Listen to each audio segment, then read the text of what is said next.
Now let's talk about how you can update the Waze app on the iPhone. Let's get started. So generally speaking, the iPhone apps get updated either automatically or you have to trigger the update manually.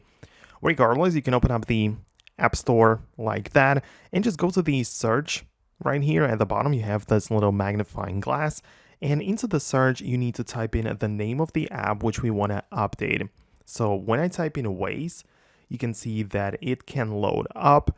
And right now I'm going to look for what appears right next to the app. So you can see that we have the Waze and the button next to it says open. It means that the app is up to date and I can click on open and it's going to be, it's going to take the full screen and everything. However, below I have another map app, namely Google Maps.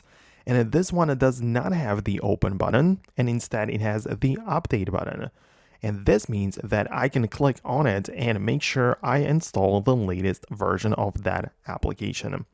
So if you can see the update button right next to the Waze app, just know that there is an update available and you will need to click on it to make sure you install.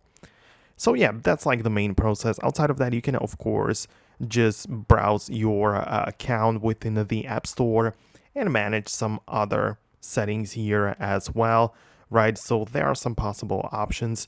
If you open up the settings, you should be able to go to the media and purchases, and you should be able to find the automatic update button right there. So it should be somewhere in here, and if it's not here, then it should be part of the dedicated App Store settings.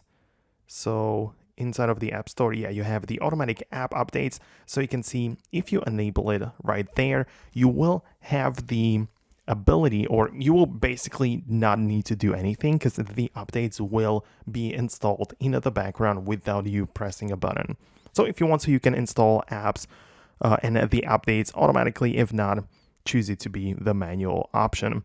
But that's it. Thanks a lot for watching. Let me know what you think below. Most definitely subscribe for more guides and tutorials like this one, and I'm gonna catch you later.